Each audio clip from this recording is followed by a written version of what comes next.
আমাৰ স্পষ্ট কথা এপিএছচিৰ এই ধুৰন্ধৰ জালিয়াতি বক্ৰপথেৰে চাকৰি লোৱা এই আৰক্ষী বিষয়াসকল বা অন্যান্য প্ৰশাসনিক বিষয়াসকলক নিলম্বন নহয় বৰখাস্ত কৰা উচিত। তেওঁলোক ডাইৰেক্ট বৰখাস্ত কৰিব লাগে। এই যে নিলম্বন কৰিলে 21 জনক, এই নিলম্বন প্ৰক্ৰিয়াত আমি সুখী নহয়, অসমৰ জনসাধাৰণ সুখী নহয়।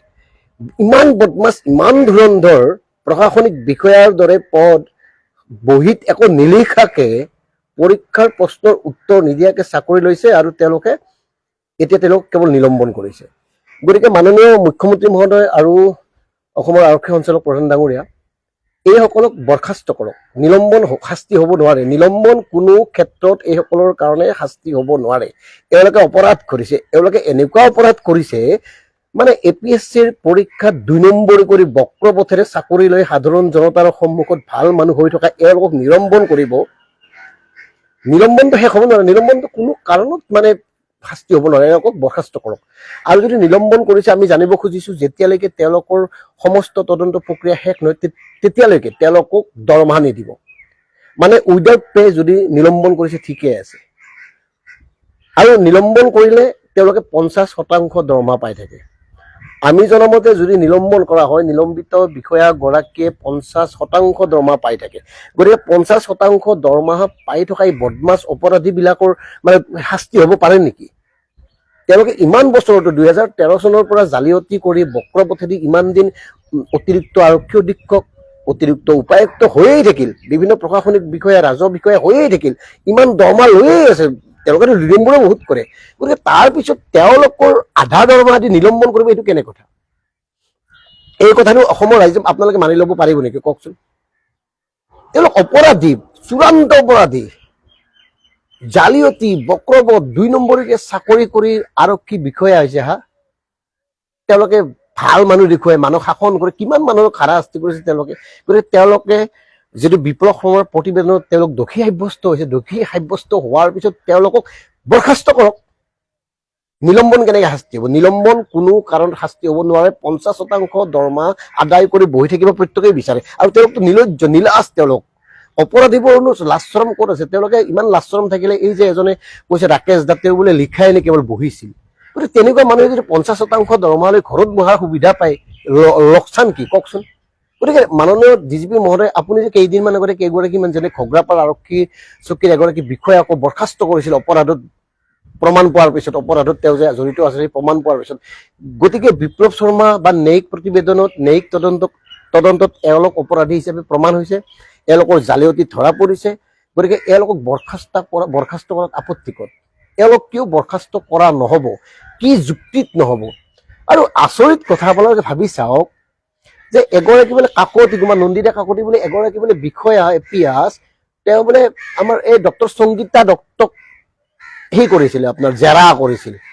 মানে কেনেকুৱা 2 নম্বৰী কাৰবাৰ আছে? 2 নম্বৰী বিষয়াই 2 নম্বৰী মানুহক জেৰা কৰে। জেৰাত বা তেওঁ কি চাৰ্জিত লিখিছিল, কি নিলিখে, এনেকে আমাৰ ব্যৱস্থাটো এই 2 নম্বৰী মানুহ বিলাকে চলাই আছে। আৰু 2 নম্বৰী, বেছিভাগ 2 নম্বৰী মানুহে চলাই আছে কাৰণে সাধাৰণ মানুহৰ মৰণ, ডাঙৰ মানুহৰ একো নহয়। ইয়াতো চাবচোন, ইয়াত কোনোবা ডাঙৰ মানুহৰ ল'ৰা ছোৱালী আছে, ডাঙৰ মানুহৰ পত্নী আছে, ডাঙৰ মানুহৰ বন্ধু আছে, চব ডাঙৰ মানুহ। আৰু এটা কথা মন কৰিব, সাধাৰণ মানুহে বদমাচি নকৰে। এই যে এপিএছচিৰ কেলেংকাৰীটো সাধাৰণ মানুহ কিমানজন আছে, ক'ত আছে কওকচোন? ৰাকেশ পালেতো এতিয়া ভজন গায়, ভাল মানুহ, গুড মেন। সি এটা ননচেন্স, সি এটা ভজন গায়, ভক্তি ৰসত থাকে তেওঁ। আৰু ৰাকেশ পালৰ ভায়েককতো ধৰিবই পৰা নাই চৰকাৰখনে। মানে কাহিনী ভাবক, কাহিনী মানে চিন্তা কৰক, ভাবক। সাধাৰণ মানুহে ইমান অভদ্ৰ হ'ব নোৱাৰে, সাধাৰণ মানুহে ইমান অপৰাধ নকৰে। এই চুৰ ডকাইতকৈ অলপ ভয়ংকৰ। চুৰ ডকাইত যে কৰে তাতকৈ অলপ ভয়ংকৰ অপৰাধী এই যে এপিএছ কেলেংকাৰীত জড়িতসকল, বক্ৰপথেদি চাকৰি লোৱাসকল, আৰক্ষী অধীক্ষক, অতিৰিক্ত অধীক্ষক বা অতিৰিক্ত আয়ুক্ত, ৰাজহ বিষয়া, খণ্ড উন্নয়ন বিষয়া, কোনোবা নিয়োগ বিষয়া, পৰীক্ষাত নবহে টকা পইচা দি তেওঁলোকে চাকৰি লৈ ইমান কাৰবাৰ কৰি আছে। আমি এইটোতে আচৰিত হৈছো, সংগীতা দত্ত এই যে শিশু নিৰ্যাতন কৰি যৌন নিৰ্যাতন কৰিছিল শিশু, পাখণ্ড 2টা, সেই পাখণ্ড গৰাকীকো বোলে এই যিগৰাকী বিষয়াই জেৰা কৰিছিল তেওঁ বোলে 2 নম্বৰীকে চাকৰি পোৱা মানুহ। ভাবক এতিয়া, ভাবক কথাবোৰ চিন্তা কৰক। গতিকে আমি ডিকেবি ফেক্টে অসমৰ ডিজিপি মহোদয় ডক্টৰ হিমন্ত বিশ্ব শৰ্মা ডাঙৰীয়া, আপোনাক এই কাৰণে অনুৰোধ জনাইছো এওঁলোক নিলম্বন নহয়, নিলম্বন কোনো কাৰণত শাস্তি হ'ব নোৱাৰে, এওঁলোকক বৰখাস্ত কৰক, বৰখাস্ত, নালাগে চাকৰি কৰিব এই ননচেন্সতে। ইমান বদমাছ, গোটেই পৰিৱেশকে বিনষ্ট কৰিছে ডাঙৰ ডাঙৰ মানুহৰ এইবিলাকে, সন্তানবিলাকে, পত্নীবিলাকে, ডাঙৰ ডাঙৰ মানুহৰ ভাতৃবিলাকে। আৰু আৰু যদি সাহস আছে মাননীয় মুখ্যমন্ত্ৰী, এওঁলোকে কাৰ নিৰ্দেশত তেওঁলোকক চাকৰি দিছে? ৰাকেশ পালে তেওঁলোকক এনেই চিনি পোৱা নাই, কোনেনো কৈছিল যে এই আমাৰ অমুকক চৌধুৰী কলিতা দাস বৰ্মন গোস্বামীক চাকৰি এটা দিয়কচোন পাৰে যদি? এই যে লিখি দিয়ে চুপাৰিচ কৰা বুলি কয়, কোনে চুপাৰিচ কৰিছিল?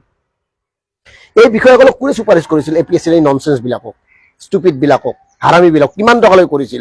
তেওঁলোকৰ নাম দিব পাৰিবনে?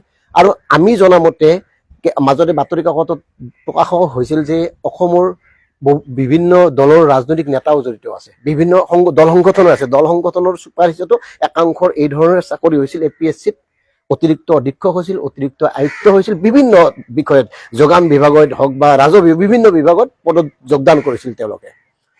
মানে কথাটো ভাবক, 2013 চনৰ কাৰবাৰ, বিপ্লৱ শৰ্মা প্ৰতিবেদনে কেতিয়াবা 2016তে দিছিলে কাৰবাৰটো, 2016ত কেছটো তেওঁলোকে লৈছিল, 2022ত তদন্তৰ ফলাফল দিলে। এই 2013-14 চনৰ পৰা এতিয়ালৈকে যে দৰমহা লৈছে, দৰমহাখিনি ঘূৰাই ল'বনে? সেই ক্ষতিপূৰণ দিবনে নিদিয়ে? এগৰাকী অতিৰিক্ত আৰক্ষী অধীক্ষক বা এগৰাকী অতিৰিক্ত আয়ুক্তই দৰমহা কিমান পায় আৰু তেওঁ বিভিন্ন কাম কাজৰ বিভিন্ন মাধ্যমেৰে কিমান টকা আহে? গতিকে 13-14 চনৰ পৰা ইমান বছৰ, প্ৰায় 9-10 বছৰ তেওঁ পইচা আৰ্জি আছে, দৰমহাৰ নামত হওক অন্য পথে দিয়ক। কাৰণ তেওঁলোকে যেনেকৈ 2 নম্বৰী কামটোতো 2 নম্বৰী কৰিব, এই যেনেকৈ সাংবাদিক আৰু 2 নম্বৰীজনে হাৱালা কেলেংকাৰীত যে মাল কমালে। গতিকে এই পইচাখিনি ঘূৰাই দিব নিদিয়ে? ইমান বছৰ যে তেওঁলোকে চাকৰি কৰিলে আৰু ইমান সম্পত্তি যে কৰিলে, এই সম্পত্তি বাজেয়াপ্ত হ'ব নে নিদিয়ে? যদি দম আছে বাজেয়াপ্ত কৰক, বাজেয়াপ্ত কৰিব লাগে এই ননচেন্স বিলাকৰ, এই অভদ্ৰ পাখণ্ড বিলাকৰ। এওঁলোক পিখাজ হয় সমাজৰ আৱৰ্জনা, সমাজৰ আৱৰ্জনা নলাৰ নৰ্দমাত নাথাকে, মানুহৰ মনতো থাকে, মানুহে থাকে। আৰু এই আৱৰ্জনাবোৰ সাধাৰণ আপোনাৰ দৰে মোৰ দৰে মানুহ নহয়, এই বদমাছবোৰ, ডাঙৰ ডাঙৰ মানুহবোৰ ধুনীয়াকে গাড়ীত যায়, ছানগ্লাছ পিন্ধি বিলাসী বাহনত যায়, এই বদমাছ দৰে। এই যে আজি যি 21 জনক নিলম্বন কৰা হ'ল, সেই 21 জনটো কেইদিনমান আগতে ভাল মানুহে আছিল, বা ছাৰকে মাতো আমি, ছাৰ, তেওঁলোক ছাৰৰ যোগ্য হয়নে? তেওঁলোকক ছাৰ সম্বোধন কৰা উচিত নে? গতিকে এই কথাবোৰ ভাবক। আমি সাধাৰণ জনতাক সজাগ কৰিবলৈ চেষ্টা কৰিছো। এওঁলোকক থুৱাই দিয়ক, এওঁলোকক ঘৃণা কৰক, এওঁলোকক ঘৃণাৰে উপচাই দিয়ক। এওঁলোক ৰাস্তাত ওলালে ককাই তই দেখোন 2 নম্বৰ কৰি চাকৰি পাইছে ভাই, লাজ লগা নাই তোৰ? ক'ব সাহস হ'বনে কোনোবাই? কোৱা উচিত তেওঁলোকক দেখা পালে, এই বদমাছ, ই 2 নম্বৰ APSC পৰীক্ষা 2 নম্বৰ কৰি জেলত যোৱা মানুহ। ক'ব পাৰিবনে কোনোবা এজন APS বিষয়াক, আৰক্ষী অধীক্ষক, অতিৰিক্ত আৰক্ষী অধীক্ষকক? কোৱা উচিত, ক'ব লাগিব, ভয় নকৰিব। তেওঁলোকক কওক আপোনালোকক আমি ঘৃণা কৰো, মানুহ হিচাপে আপোনালোকতকে আমি বহুত ওপৰত, মানুহ হিচাপে আমাৰ ভৰিৰ কেয়া আঙুলিৰ যোগ্যতাও আপোনালোকৰ নাই। সাধাৰণ মানুহে কওক, শ্ৰমজীৱী মানুহে কওক, আমি যে দিন হাজিৰা কৰো, তেওঁলোকে কওক, তেওঁলোকক বুজাই দিয়ক, এওঁলোক বদমাছ মানুহ। এই যে ছানগ্লাছ পিন্ধি, এই যে ডাঙৰ ফৰ্চুনাৰত যে আহিছে APS হয়, APSC কেলেংকাৰী 2 নম্বৰী পৰীক্ষাত নবহাকে পৰীক্ষা দি চাকৰি লোৱা মানুহ, বহুত টকা দি ঘোষ দি ৰাকেশ পালক। গতিকে তেওঁলোক ঘৃণা কৰক। গতিকে সেইকাৰণে আমি বাৰে বাৰে কৈছো, এওঁলোক নিলম্বন নহয়, বৰখাস্ত কৰিবলৈ, বৰখাস্ত। আৰু যেতিয়ালৈকে বৰখাস্ত নহয় আমি তেতিয়ালৈকে ইয়াৰ প্ৰতিবাদ কৰিম। প্ৰতিবাদ মানে কি? ঘণ্টা হ'ব প্ৰতিবাদ কৰিলে আমি কৈ থাকিম যে এওঁলোকৰ নিলম্বন শাস্তি হ'ব নোৱাৰে। এই বদমাছ মানুহখিনিৰ, এই বদমাছ বিষয়াখিনিক নিলম্বন কৰি সামৰিলে নহ'ব, তাতেই দায়িত্ব শেষ নহয়। গতিকে মাননীয় DGP মহোদয়ে যেনেকৈ কিছুদিন আগতে অসমৰ বিভিন্ন প্ৰান্তত অসামাজিক কাম কাজত লিপ্ত হোৱা প্ৰমাণ থকাৰ পিছত আৰক্ষী বিষয়াসকলক ডাইৰেক্ট বৰখাস্ত কৰিছিল, টুইট দিছিল, বৰখাস্ত আজিৰ পৰা নাই। তেনেকুৱা কৰক। DGP মহোদয়, আপোনাক আমি কিবা কাৰণত বিশ্বাস কৰোঁ, আপোনাৰ কাম কাজবোৰ আমি চাই থাকোঁ, আপোনাৰ কাম কাজবোৰ আমি অনুসৰণ কৰোঁ, আপুনি কিছু ক্ষেত্ৰত ভাল ভূমিকা গ্ৰহণ কৰে। গতিকে এই বিষয়াসকল, আৰক্ষী যি বিষয়াসকল, 2 নম্বৰী বিষয়াসকল, তেওঁলোক ডাইৰেক্ট বৰখাস্ত কৰক। আৰু ইতিমধ্যে ন্যায়িক তদন্তত প্ৰমাণ হৈছে তেওঁলোকে জালিয়াতি, তেওঁলোকে বক্ৰপথেৰে তেওঁলোকে পৰীক্ষাত নবহাকে APSC পৰীক্ষাত উত্তীৰ্ণ হৈছে। গতিকে অসমৰ সাধাৰণ জনতাই তেওঁলোকক নিলম্বন হৈ বৰখাস্ত কৰাটো বিচাৰিছে। তেওঁলোকে যিমান সুবিধা ইমান দিন আদায় কৰিছিলে, সেই সকলোবোৰ সুবিধা তেওঁলোকৰ পৰা কাঢ়ি লোৱা উচিত, বাজেয়াপ্ত কৰা উচিত তেওঁলোকৰ সম্পত্তি। তেওঁলোকে ইমান দিন যিমান দৰমহা ল'লে, সেই দৰমহাখিনি উভতাই দিয়া উচিত, উভতাই দিব লাগিব, উভতাই দিবলৈ বাধ্য কৰা উচিত। গতিকে প্ৰিয় দৰ্শক, DK ইফেক্টে এই কাৰণে এই কথাটো কৈছো, ভাবি আচৰিত, ভাবি লাজ পাওঁ। এই ডাঙৰ ডাঙৰ মুখা পিন্ধা মানুহবিলাকৰ এই চৰিত্ৰবোৰ যেতিয়া পোহৰলৈ আহে, ইয়াত বা কোন ডাঙৰ ডাঙৰ মানুহ জড়িত হৈছিল? মদেদি চাকৰি পাইছে নে নাৰী দিয়ে চাকৰি পাইছে? বিভিন্ন উৎসৰে বিভিন্ন থাকে 2 নম্বৰ বক্ৰপথেৰি কামবিলাক। ঠিকে, গতিকে অসমৰ ৰাইজৰ পইচা ঘূৰাই দিব লাগিব। এয়া অসমৰ ৰাইজৰ পইচা হয়। হয় পংকজ কছাৰী ডাঙৰীয়া, এয়া আমি দিয়া পইচাটো, অসমৰ সাধাৰণ জনতাৰ পইচাটো, আমি ৰাজহ দিওঁতো।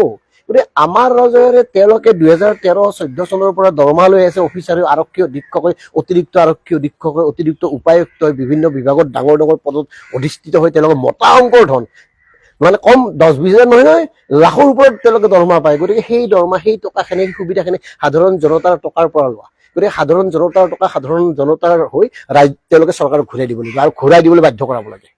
কিমান বদমাছ ভাবক, কি ননচেন্স এওঁলোক, মানে এনেকুৱা লাগে এওঁলোকক যেন লাইট পোষ্টত বান্ধি থম, আৰু বান্ধি থৈ কম তোমালোকে লাজ নালাগে সাধাৰণ জনতাৰ মুখৰ ভাত কাঢ়ি খাবলৈ। আৰু এই যে জালিয়াতি কৰিছে, ইয়াৰ ফলততো কিছুমান মানে যোগ্য মানুহ বঞ্চিত হৈছে, যোগ্য যুৱক বঞ্চিত হৈছে, যোগ্য যুৱক যুৱতী বঞ্চিত হৈছে, আৰু এওঁলোকৰ ঠাইততো কোনোবা বেলেগ এজনে পালে হয়, নহয়নে কথাটো?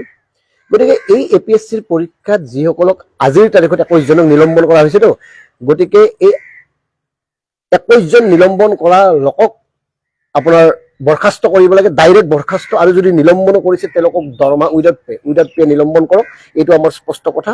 2 নম্বৰ কথাটো হ'ল 21 জনৰ উপৰি বাকী যিবিলাক আছে, এতিয়াও যিবিলাক পোহৰলৈ অহা নাই, কেইজনমান বোলে যাবলৈ টান পাই আছে, বিভিন্ন অজুহাত দেখুৱাই তেওঁলোকে SITত হাজিৰ হোৱা নাই।